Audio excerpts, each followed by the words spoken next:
कदापि वसना सखलेलनोथ्य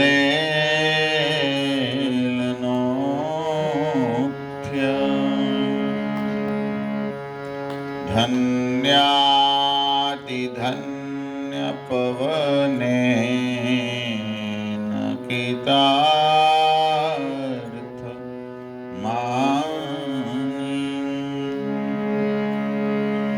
योगीन्द्रदुर्गमगते मधुसूदनोऽपि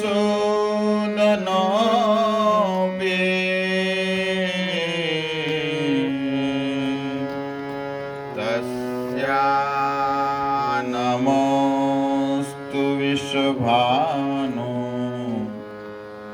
भुवो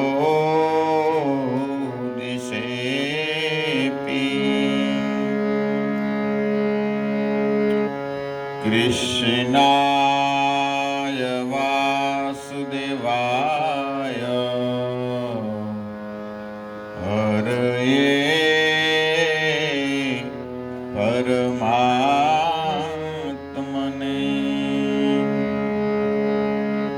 प्रणतक्लेशनाशाय गोविन्दाय नमो नमः। नाम संकीर्तनं यस्य सर्वपाप प्रणाशनम् प्रणमो दुःखशमनं तं नमामि हरिपरम्। गोवर्धनं धरं वन्दे गोपालं गोपरूपिणम् गोकुलस्समीशानं गोविन्दं गोपिकाप्रियम् गोविन्दं गोपिकाप्रियम्। हरे कृष्णा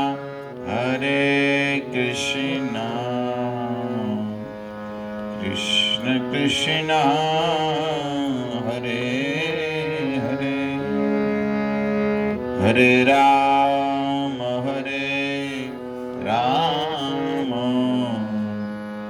राम राम हरे हरे।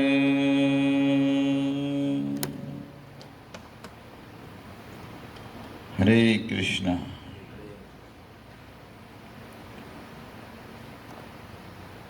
तो भगवान की मधुरमयी कथा का पवित्र मास पुरुषोत्तम मास में गान हो रहा है।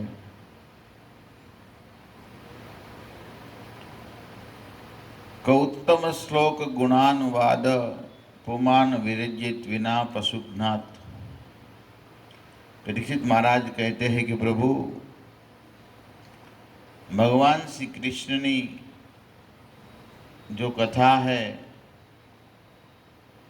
वो मुमुक्षु लोग है, जो मुक्ति प्राप्त करने की इच्छा रखते हैं, ऐसे व्यक्ति के लिए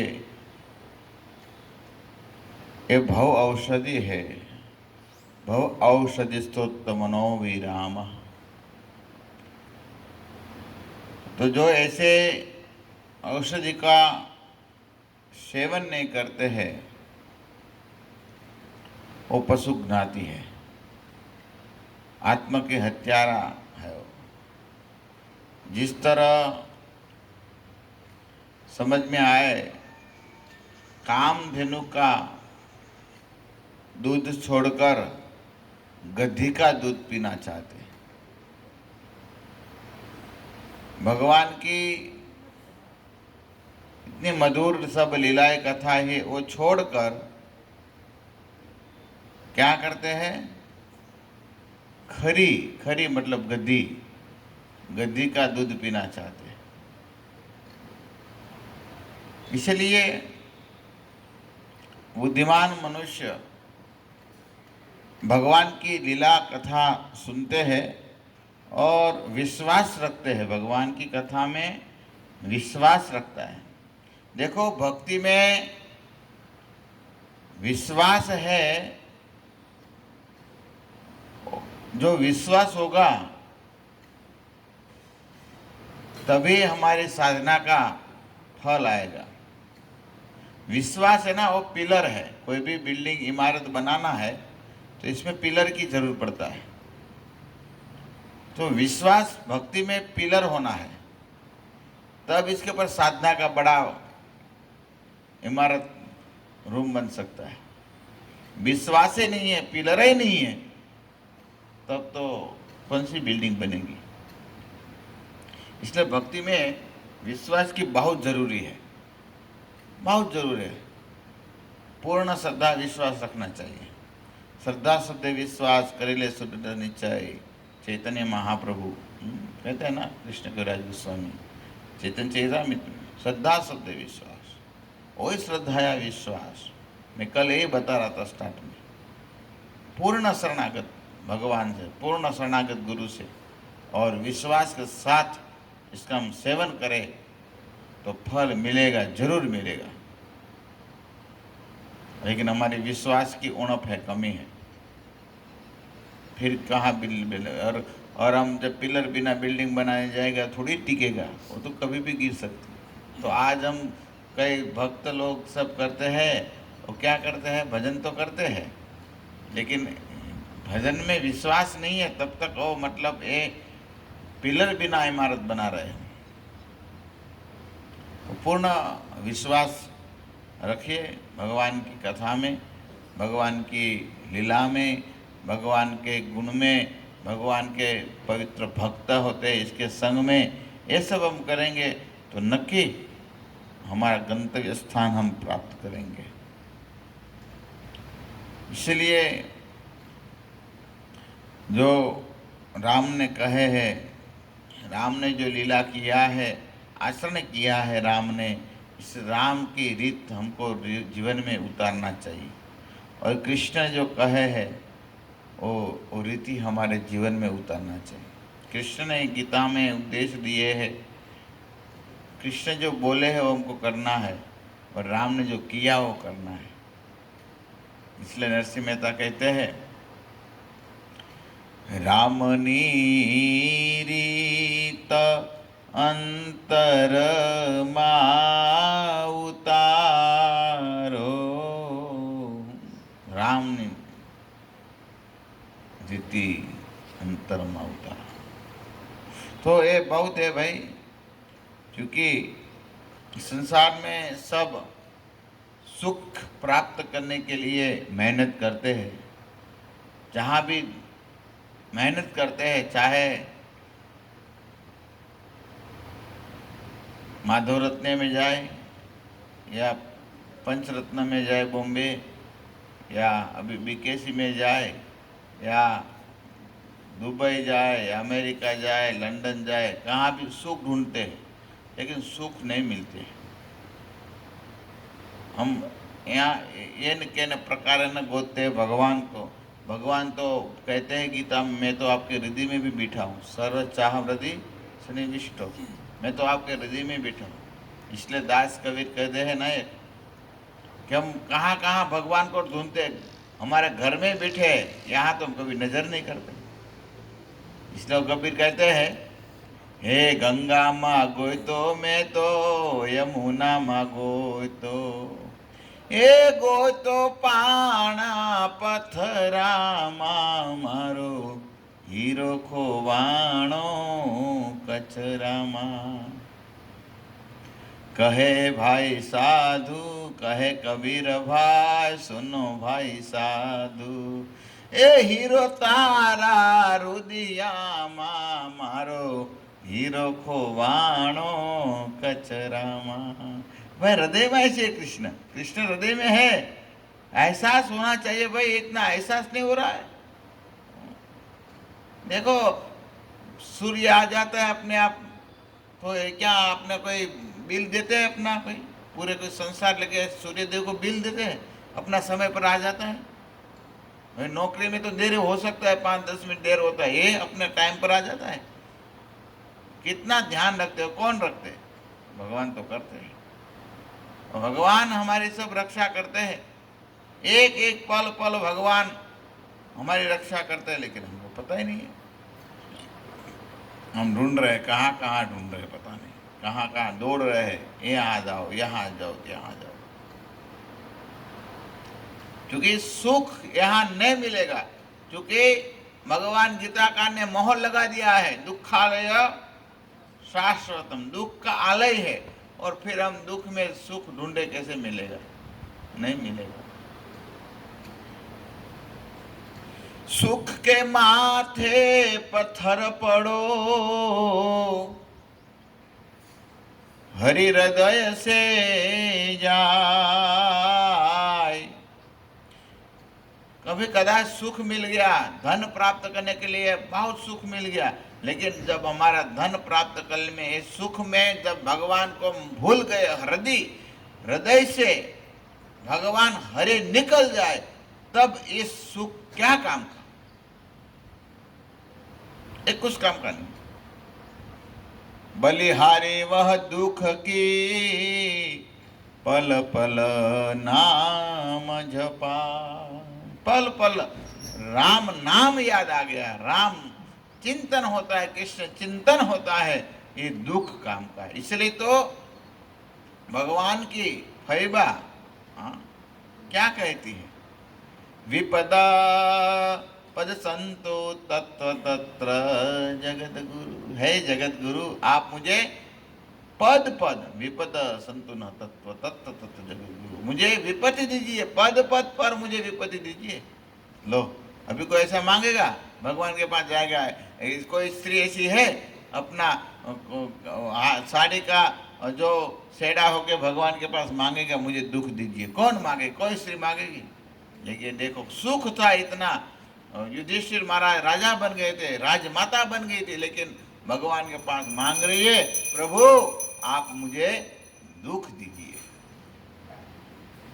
दुख है इस संसार में। दुख कौन सा है? धन न मिलना, गाड़ी न मिला, ये सब दुख है। खाना नहीं मिले, दुख है। अरे तो पशु जानवर को भी मिलता है, ये दुख नहीं है। हनुमान जी कहते हैं रामायण में, दुख किसको कहते हैं? कहा हनुमंता विपत्ति प्रभु सोई, जब तक राम सुमिरन होई। जब भगवान का नाम का सुमिर स्मरण नहीं होता है ना, ये सबसे बड़ा विपत्ति दुख है, समझे? इसलिए हरि नाम जपो, हरि कीर्तन करो। इस संसार में तो सब लिखा हुआ है, सब मिल जाएगा। वो तो जो नसीब में, कल मैं बता रहा था ना, जो हमारे नसीब में है वो तो कहाँ से भी मिल जाएगा। भाग में नहीं होगा तो भी मिल जाएगा। वो तो पड़ा ही आपके नसीब में लिखा हुआ है, स्टॉक पड़ा है, मिल जाएगा। कहाँ से भी आके आपको पास आ जाएगा।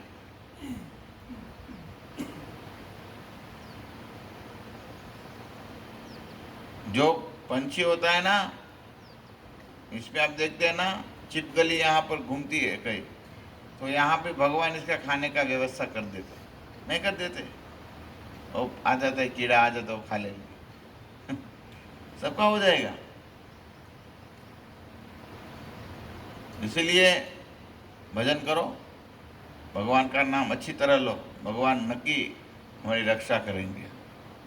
तो कल मैं कथा बता रहा था, जो बृहद नारद पुराण में वो गौतमी ब्राह्मणी रो रही थी, विलाप कर रही थी, इसके पिता, इसके पति जो मूर्छित हो गए थे सुदेव नाम के ब्राह्मण, तब वो विलाप करके बोलने लगी, देखो अपने नसीब में होता है वो ही होता है, इसलिए आप भगवान का भजन करिए। वो कहने लगी कि देखो भगवान सबका दाता है, भगवान मरे हो को भी जिंदा कर सकते हैं, और आपको तो पुत्र नहीं है इसका ही दुख है ना, लेकिन भगवान तो समर्थ है, कुछ भी कर सकते हैं। और तब गरुड़ जी को दया आ गई और गरुड़ जी कहने लगे, अरे भगवान विष्णु को, प्रभु आप इसको पुत्र दीजिए, आप इसको पुत्र का दान कीजिए। अरे प्रभु आपकी दया कहाँ चली गई? अरे आपने अपने गुरु पर दया किया था, गुरु माता ने पुत्र मांगा था तो मर गया पुत्र को आपने भी जिंदा किया था। भागवत में 10वें स्कंद में 45 नंबर के अध्याय में कथा आती। एक बार भगवान कृष्ण और बलराम जब सांदीपनि ऋषि के पास शिक्षा अध्ययन करने के लिए गए तो फिर भगवान 64 दिन में 64 कला सीख गए। सब अब एक तो ये वर्णन करेगा तो होगा नहीं, तो बहुत बड़ा है 64 कला। और श्रीपाद रूप गोस्वामी ने भी भक्ति समय सिंधु में लिखा है वो 64 कला, राम ने 60, सब कला अवतार बोला जाता है। तो ये सब है।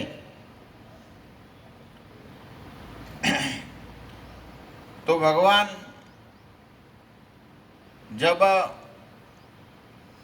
विद्या अध्ययन पूरा हुआ तब कहे, हे गुरुदेव आपको जो दक्षिणा में चाहिए वो हमारे से मांगिए, मैं प्रसन्न हूँ। भगवान कहते थे। और सांदीपनि ऋषि को एहसास हो गया था, दर्शन हो गया था भगवान का, क्योंकि सांदीपनि कोई साधन तो नहीं थे। पता चल गया है तो मेरा शिष्य बनने आए, मेरा यश बढ़ाने के लिए आए दोनों भाई, ये तो स्वयं भगवान है। तो कहे आपसे तो क्या मांगू, मुझे कुछ नहीं चाहिए, मैं हमेशा आपकी कहते हैं मैंने जो आपकी विद्या मैंने दिया है वो आपका यश बढ़े, बस ऐसे ही सब दिया। तो फिर कहे गुरु माता के पास जाओ। गुरु माता ने कहे, बेटा तू देना चाहते तो मेरा पुत्र मर गया है, इसको जिंदा करके दो, जीवित करके दो। भगवान कहे ठीक है माँ, मैं लेके आता हूँ। तो कृष्ण बलराम दोनों समुद्र में गए। समुद्र में गए और समुद्र को कहे, मेरे गुरु के जो पुत्र है आप दीजिए। तब वो भगवान कृष्ण की बात सुनकर समुद्र कांप गया, मनुष्यधारी रूप बनकर आया और कहने लगा, मैं समुद्र हूँ लेकिन आपके गुरु का पुत्र मैंने नहीं लिया। तो कहे वो तो जब समुद्र में स्नान करने आया था तभी मर गया था। कहाँ भी घटना हुई थी ये घटना? प्रभास पाटन में घटना हुई है। अभी गुरु और कहाँ सांदीपनि कहाँ रहते थे? उज्जैन में। लेकिन वो प्रभास पाटन तीर्थ में आए थे और तीर्थ में वो समुद्र में नहाने गए तो डूब गए थे। तो कहे तो आपके यहाँ तो गिर गए थे।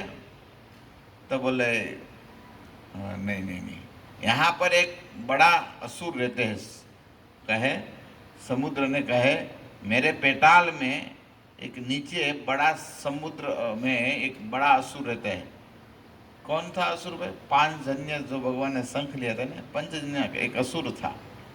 और भगवान ने इसको मारे, इस असुर को, और इसके पास पांचजन्य नाम के जो शंख थे वो भगवान ने ले लिए, मार दिया, लेकिन पुत्र तो मिला नहीं। तब भगवान ने सोचे ये संयमिनीपुरी में गए यमराज के पास, और यहाँ पर गए तो यमराज ने बहुत अच्छी तरह स्वागत किया है। और स्वागत किया और फिर कहे, मेरे गुरु के पुत्र यहाँ पर आए हैं। तो बोले हाँ आया है, मुझे लौट दीजिए, मुझे दीजिए। तब वो पुत्र देते हैं और सैनीपुरी से भगवान फिर आते हैं उज्जैन में, और उज्जैन में सांदीपनि और अपनी गुरु माता को इस पुत्र का फिर देना। और तब एक गरुड़ जी कहने लगे, मरे हुए पुत्र को आप वापस दे सकते हैं, तब इसको एक पुत्र दान देने में आपको कहाँ दिक्कत है? आप समझे गरुड़ जी को? गरुड़ जी भगवान को कह रहे हैं, आपको ये दान देने में क्या दिक्कत है? जैसे कल बताया ना, गरुड़ जी कह रहे थे ना, जैसे हाथी बेच दिया, हाथी बेच दिया, फिर महावत को एक इसका जो अंकुश होता है देने में क्या तकलीफ है? कोई तकलीफ नहीं है। अंकुश का कौन सी कीमत है? हाथी दे दिया। तो प्रभु आप दयालु है, कृपालु, आप कृपया इसको पुत्र दीजिए, पुत्र का दान दीजिए। तब भगवान गरुड़ जी को बोले, गरुड़ जी आप ही दीजिए, मैं चाहता हूँ आप दीजिए। और गरुड़ जी भी समर्थ है, कोई साधारण तो नहीं है। तो फिर गरुड़ जी ने कहे, मैं आपको एक पुत्र का दान देता हूँ। और तब ऐसी आगे कथा नारद जी को भगवान नारायण सुना रहे हैं। भगवान नारायण कहने लगे, देखो नारद सुनिए आप। नारद जी ने प्रश्न किया, जब गरुड़ जी ने गौतमी को दान दे दिया, फिर वो सुदेव ब्राह्मण और अपनी पत्नी गौतमी के क्या किया आप बताइए। तो भगवान नारायण कहने लगे, दोनों अपने घर पर आए हैं, क्योंकि भगवान का दर्शन हुआ, गरुड़ जी का दर्शन हुआ, तो कृतार्थ हो गए थे। और दोनों आए हैं, और फिर अभी पुत्र होने वाला है, तो इसको आनंद था, ठीक है चलो अभी गरुड़ जी ने वरदान दिया है तो निष्फल नहीं होगा। तब एक दिन की बात है, कहने फिर भी भगवान की आज्ञा से मैं तुम्हें पुत्र दूंगा, ऐसे गरुड़ जी ने कहे, तो एक पुत्र का देते हैं। किंतु फिर हुआ यूँ, गरुड़ जी ने कहे, देखो आपको पुत्र तो होगा, लेकिन आपका पुत्र दुख का कारण बनेगा आपका।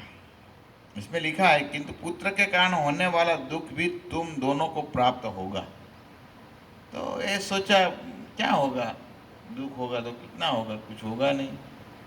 तो फिर कहे, देखो द्वेष सुनो, आपका पुत्र 12 साल का होगा तब इसका मृत्यु हो जाएगा। एक दिन जल में पानी में जाएगा नहाने के लिए, और इसका मृत्यु हो जाएगा।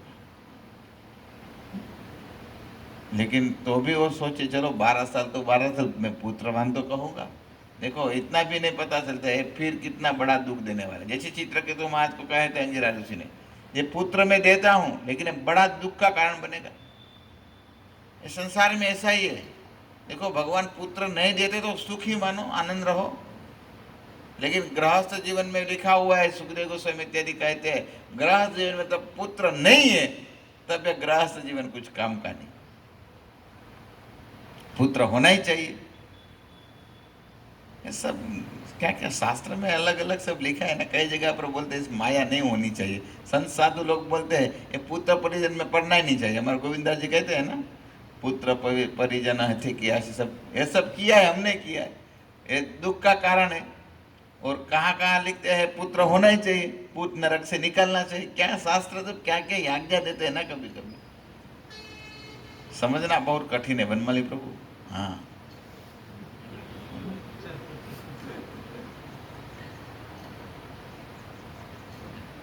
इसलिए बहु કે ને ગુજરાતીમાં મોહમાં નહીં પડો।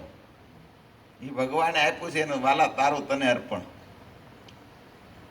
આપણે 51 થાય ને એટલે પછી વાનપ્રસ્થમાં આવી જ જવાનું, પછી અમેરિકા જવાની ઈચ્છા નહીં રાખવાની।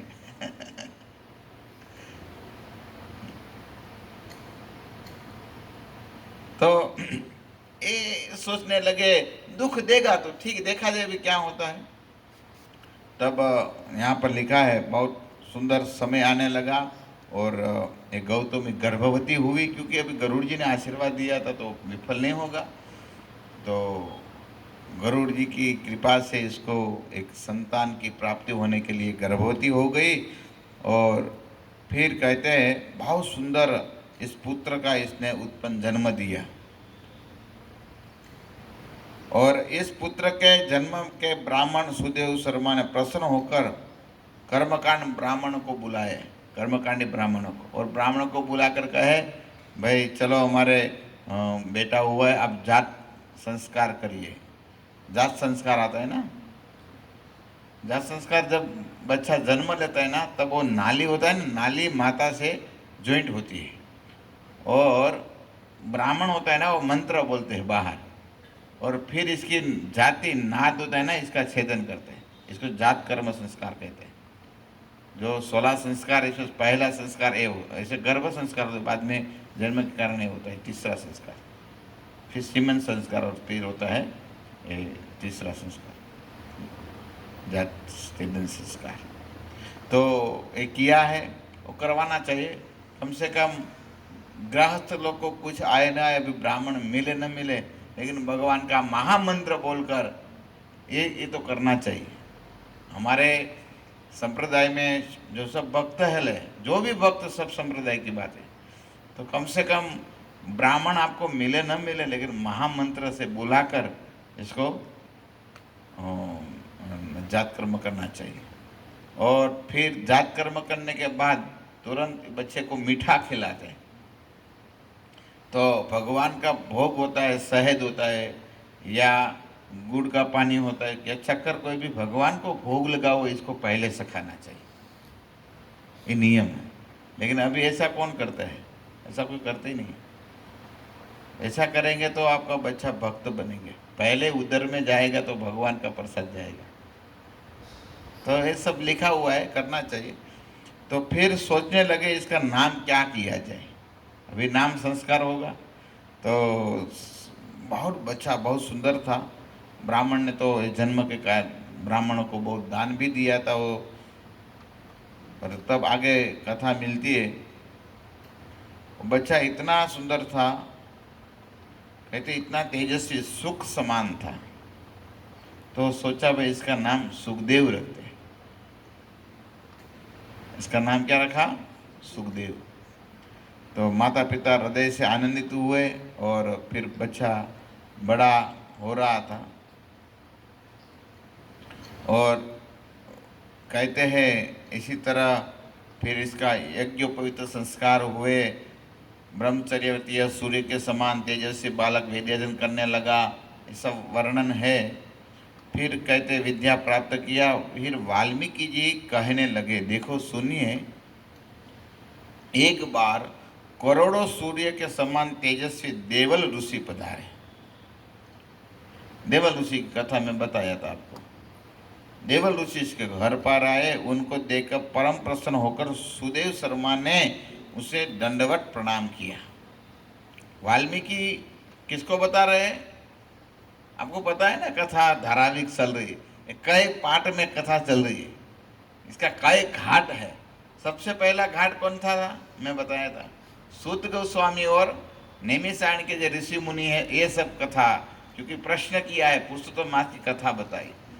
तब सूत गोस्वामी कहाँ लेके जाते हैं? वो कहते हैं भाई मैं कथा वेद व्यास जी सुना हुआ है सब, ये मैं आपको बताता हूँ। और एक दिन नारद जी और नारायण का संवाद बताता हूँ। फिर नारायण ने नारद जी को कौन सी कथा कहा? काम्य वन में पांडव लोग, भगवान कृष्ण कह रहे भाई आपको इतना सब दुख हो रहा है, इसका कारण क्या है? आपने पुरुषोत्तम मास का पालन नहीं किया था। और जो मेघावी द्रौपदी का पूरा चरित्र सब कहा, वो ये हो गया। और बाद में फिर नारायण नारद जी को कहते हैं, क्योंकि आ गए, फिर नारद जी को भगवान कहते हैं देखो पुरुषोत्तम मास की और भी और कथा है। तब भगवान नारायण डेढ़ धनवा की कथा कहने लगा, भगवान कहने लगे। और फिर डेढ़ धनवा की कथा में कौन आए? तो वाल्मीकि ऋषि आए, और वाल्मीकि ने पूरा चरित्र कहा। अब तक कहे तो अभी वाल्मीकि कह रहे आप पूर्व जन्म में सुदेव नाम के ब्राह्मण थे, तब आपके घर पर देवल ऋषि आए। अब इतना घाट है है ना? याद है आपको? याद हो यार, मेरा थोड़ा मति में आ रहा है। यही कहा था ना मैं, इतना 15 दिन से पहले वही कथा कर रहा हूं। तो कहे देवल ऋषि आए, और फिर देवल ऋषि का अच्छी तरह स्वागत किए, और फिर कहे हुए यहाँ पर इस देवल ऋषि को बहुत सब वस्तु प्रदान किया हुआ है, ये सब वर्णन लिखे, छत्र दिया है। और इस देखे फिर देवल ऋषि ने देखे ये बच्चा बहुत सुंदर थे और वाक चतुर थे। बच्चा जो सुख था, नाम ही ऐसा रखा था। सुख होता है तो वाक चतुर होता है, वाणी में चतुर होता है। वो सुंदर बच्चा बोल रहा था, सब गुणों का खजाना था। तो कहे देवल ऋषि ने, ये उत्तम लक्षण वाले आप सौभाग्य है, आपको ऐसा बच्चा प्राप्त हुआ है। देखो, फिर तो देवल ऋषि को कहे, मेरे बेटे के ऐसे जानते थे, गरुड़ जी ने कहे थे आपका बेटा कितना जीवित रहेगा। क्या मेरे बेटे की कितनी आयु है, आप बताइए, अभी कितना आयु बचा है। तब क्या अभी थोड़ा ही आयु बचा है, ज़्यादा नहीं, थोड़ा ही आयु बाकी है। तो ऐसे ही देवल ऋषि आए, तो फिर देवल ऋषि चले गए। फिर एक दिन वो जो सुखदेव नाम का इसका बच्चा था, वो गए जल में अपने बच्चों के साथ स्नान करने के लिए। पिताजी कुछ लकड़ी यज्ञ करने के लिए जो संविधान होते, संविधान लेने गए थे, और संविधान लेने गए थे। और फिर माँ घर पर कुछ काम कर रही थी, और ये जो सुखदेव 12 साल का था, और सब भक्त अपने जो मित्र मंडली थी इसके साथ जल में स्नान करने के लिए गए। नारायण भगवान नारद जी को कहते हैं, नारद, वो स्नान करने में सब बच्चे मस्ती करने लगे। कैसे मस्ती करने लगे? कई बार आप सबने भी किए होंगे, हम भी कई बार करते हैं, अभी भी करते हैं। जब जल में स्नान करने जाते तो सेम होते ना, तो कहते हैं जल में हम कितनी बार रुक सकते हैं, श्वास कितनी बार टिका सकते हैं, होता है ना, ऐसे करते। डुबकी मार के श्वास अंदर कितनी ज़्यादा टिकता है, किसका टिकता है, ऐसा करते। तो बच्चा बोले, चलो सबसे ज़्यादा श्वास किसका टकेगा। तो ऐसा ही करने गए, तो वो सब तो निकल गए, लेकिन वो निकला ही नहीं। वो सुखदेव था, वो निकला ही नहीं, और नीचे हरिबोल हो गया। और बाद में श्वास लेना बंद हो गया इसका, वो था देह बाहर आया। और तब तो सब खोज ऐसे दुखी हो गए थे, अरे वो आया नहीं, मिलने कहाँ गया, कहाँ गया। बाहर आए तो लाए, वो नदी के एक सुंदर पेड़ था, यहाँ पेड़ के नीचे लाए। फिर एक बच्चा दौड़कर घर पर गया और कहे, घर पर तो गौतमी थी, कहे आपका बेटा पानी में डूब गए और मूर्छित हो गए, मर गए। रो रो कर रोने लगी, यहाँ से रो रो कर आकर दौड़ने लगी, और आके बोले, मेरा पुत्र, मेरा पुत्र, मेरा पुत्र, ऐसे रोने लगी। तब इस जगह पर अपना पति को पता चला, पति भी आए, सब पूरे गांव जुट गए, सब रोने लगे थे। बड़ी तपस्या से पुत्र हुआ था, और आज पुत्र का निधन हो गया। इसलिए देखो, एक ब्राह्मणी बार बार बोल रही थी, आप भगवान का सानिध्य लो, भगवान पल पल रक्षा करते हैं। भगवान सबकी पल पल रक्षा करते हैं। अब देखो, भगवान के भक्त तो अच्छी तरह बनिए, एक बार भक्त बन गए तो फिर हमारे कोई टेंशन है नहीं। लेकिन हम भक्त नहीं बनते। हम भक्त बने थे तो भी कैसा, आप गुजराती में